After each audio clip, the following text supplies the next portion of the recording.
I'm tired. I'm just so tired of dancing around this one that the Conservatives didn't run the shittiest election campaign ever and bomb. And it's this like, let's blame it on Trump. The Trump derangement syndrome is so ingrained that even the Conservatives in Canada have it so bad that they don't want to look at the Conservatives as just having done the shittiest thing ever and lose the campaign.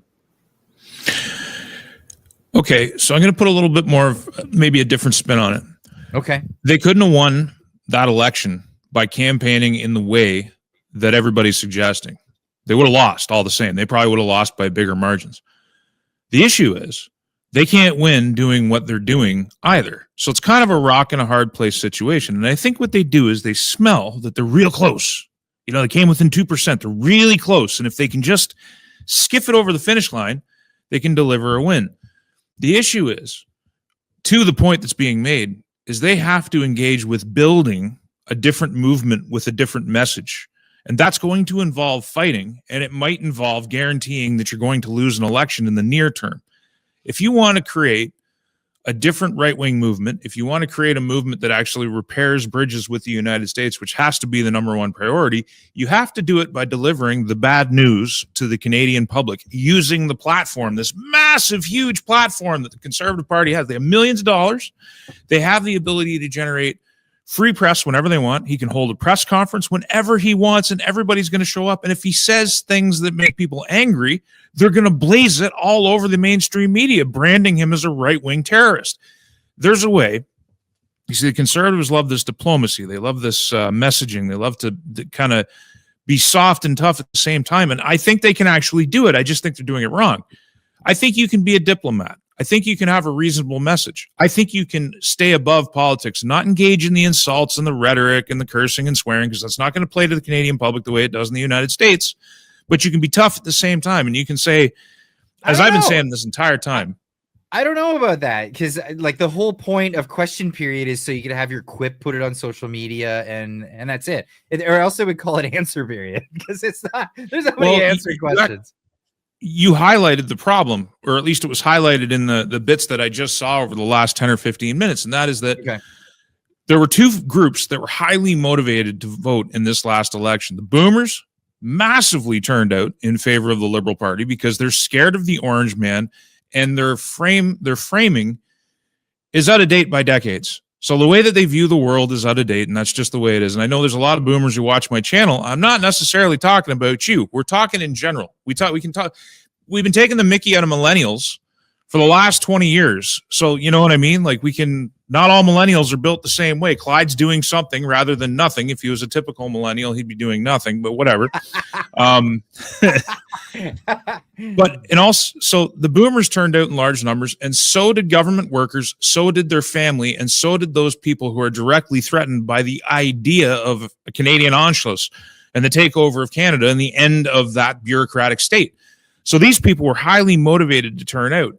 And I guess, and I'm not defending it, because the Conservative strategy is we got to keep enough of those people together in order to win an election, except the strategy of playing it nice and getting into the talking points and repetition, it's not enough. It can't get them over the finish line. So I think what they got to do, if they were serious, and I don't know if they are, I really don't know if they are, but if they were serious, they would have to do some damage to their own brand. They would have to say, Stephen Harper sucked when he brought in the FIPA agreement, which opened us up to China. Stephen Harper sucked when he strengthened the laws that are killing all of those ostriches right now. I mean, the avian flu part of it was put in by the Harper government. They built the gun that the Liberals used to shoot all of those ostriches. You can divorce yourself from that past, and you can create a new Canadian-centric nationalist message, dare I say, but you're going to offend some of the soft center. The very people who enable that soft center, which enables these MPs to come into the Conservative Party that can be wooed away by the Liberals, you don't want them anyway. And so when I say being nice, I just mean you can get up on that stage, you can have people screaming at you, calling you a racist, bigot, Nazi, misogynist all day long, and you can still smile, or you can still be quippy, but you can use better language than they do. You can use better English, and you can say, look, we destroyed the best relationship in the history of the world, and I'm here to fix it. And part of that destruction was put in place by my predecessors who destroyed the name of the conservative movement, which gave us a drama teacher. Harper lost to a drama teacher. Here's some of the reasons why, and this is how we build forward. Instead, not only do they pretend that Stephen Harper is a hero of the conservative movement, they also lionize Brian Mulroney. It doesn't get much worse. GST. You can start talking about how these people were bad. Yeah, the guy that brought GST, the guy who was like, yeah, we're gonna have another temporary tax, right? As Milton Friedman pointed out, that there's nothing more permanent than a temporary government program. We still got it. We still got it. And you know what? Now the GST does not even cover the amount of interest we pay on our debt. Like, that's how ridiculous it's gotten. And is it going anywhere? No. There's probably more taxes coming. There's a lot more, what do they call it? Austerity. Austerity for you. I mean, the corporate handouts aren't ending. The giant slush funds that go to I don't know, white collar crooks in government, that's not ending. All of that's going to continue. In fact, it'll probably accelerate as we move towards insolvency. This is crazy.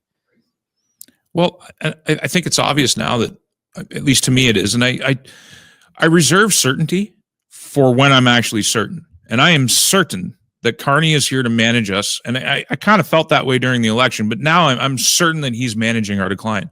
This is about parsing us up, carving us up, and giving us away. And I mean, there's a lot of vehicles through which he can do that. But the main issue is that it doesn't seem to matter now how, and this is the conservative question too. It doesn't seem to matter how much damage these guys do. They have the orange man to blame it on.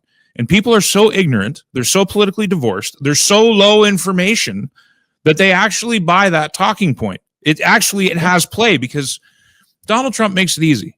The way that he talks, the way that he speaks, the things that he says just rub the majority of Canadians the wrong way.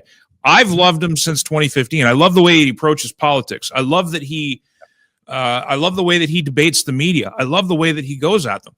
If there was a Donald Trump in Canada, and this is, I guess, maybe where I disagree with some of the counter narration that's out there, not saying here, if Donald Trump, a guy just like him, a carbon copy of him, was running for leader in Canada, he wouldn't win.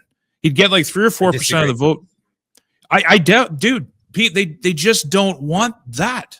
A good chunk of the Canadian public does, but listen, those podcasts. Hold on. Just to throw this one out there. Same thing was said in America. Just can't win. The Republican establishment said the same thing. The Democrat establishment said the same thing. They said nobody could win with this kind of bolstery whatever. I guarantee you, if there was like a Don Cherry, a very Canadian-esque kind of character that came about, even what's his nuts, Kevin O'Leary, if he came out with the right pizzazz and in the right way, and full on just like letting people have it, he would be largely popular, despite what all the pundits say. They would all be wrong in this one. I don't think so. The cities are too far gone.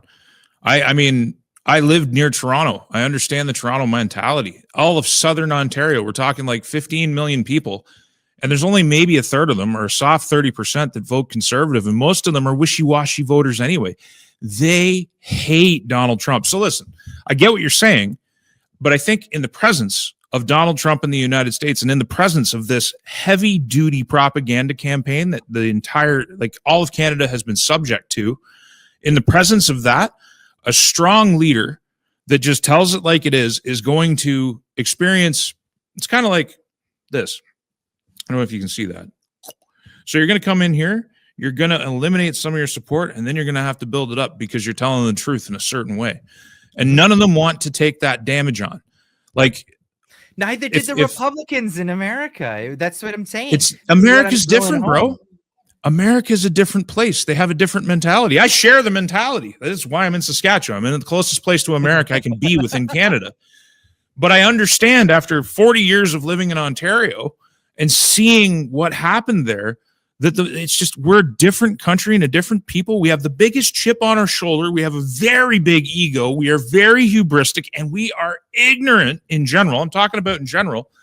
We don't understand that We can't exist without the United States. On a basic fundamental level, the majority of people in this country think that we can exist without the United States. It is knuckle-draggingly stupid to a degree that I can't even describe. And the other thing is that we don't that we can be belligerent, that we can strategically cooperate with their enemy, their principal strategic enemy, and it's a different situation now. Trump came out the other day and he described China and the United States as the G2, and that signals the acceptance. I didn't hear that. That's funny. Yeah. No, it's a very important thing that he said. Nobody picked it up because it's acknowledging that China is the peer power, peer competitor, and they have to live with each other. And that's the truth. And so I've been saying for a while, when China and the Americans start mending fences, and it's complicated because they're probably heading towards conflict, at least on an economic level, of a greater degree, but nobody's ready for it yet. There's a lot of pain involved in that conflict. Mm-hmm. While they start mending fences, Canada's just going to be stuck in the middle in this big tug of war. We've pissed off the Chinese, we've pissed off the Americans, and we're acting like we can do without them when we have deindustrialized and we don't make anything. So like all this is to say, to just circle it back around, Canadians are out of step with reality. And the majority of Canadians, I think welfare, social systems, expectations, like these things have insulated Canadians from the tough reality of the outside world. But we don't have a military. We are broke. This guy Carney he's going to add, it's going to be $500 billion by the time he's done. But mark it on the calendar. Somebody screen grab this. It's going to be $500 billion. It's not going to be $300 billion that he's going to add to the national debt. Thanks for watching. If you want to see more clips like that, make sure you're subscribed to the channel. The link is right here. If you want to see it live as it happens, make sure you're subscribed to the Clyde Do Something YouTube channel. The link is right there. We'll see you in the next one.